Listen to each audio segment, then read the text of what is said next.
Kalau tidak terjadi reformasi Bapak Ibu dan Saudari, sampai hari ini, Bapak Ibu tidak bisa pegang Alkitab juga.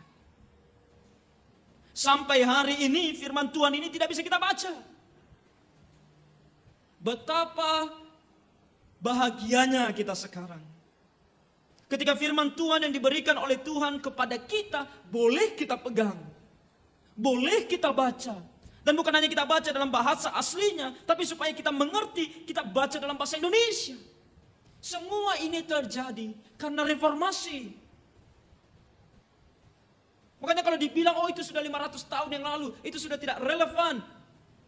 Alkitab di tangan kita adalah bukti bahwa apa yang terjadi 500 tahun yang lalu sangat relevan bagi kita. Kita harus selalu mengingat itu dan bersyukur kepada Tuhan. Sungguh.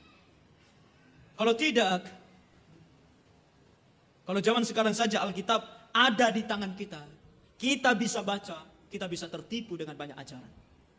Apalagi kalau Alkitab tidak ada di tangan kita. Suka-suka orang ngomong, suka-suka kalau dia imam, maka dia suka-suka bilang apa saja dia mau. Dan kamu harus percaya.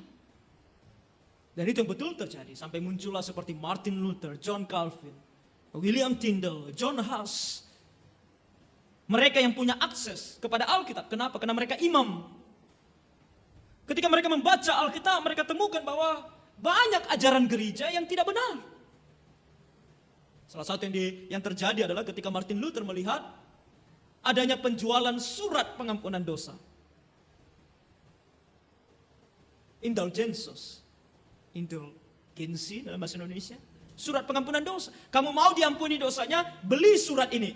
Karena surat ini sudah distempel oleh Paus. Bayangkan, mau masuk surga, beli surat. Bukan percaya sama Tuhan Yesus. Beli surat. Itu adalah ajaran gereja.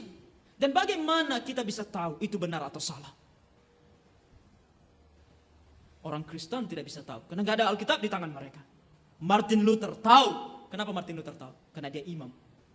Dia baca Alkitabnya. Dia temukan, ini tidak benar. Hanya ada satu jalan ke surga melalui Tuhan Yesus. Melalui iman. Dia membaca kitab Roma dan dia lihat di sana bahwa orang benar hanya hidup oleh iman. Bukan dengan beli surat.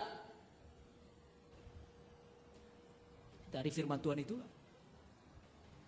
tercetus reformasi.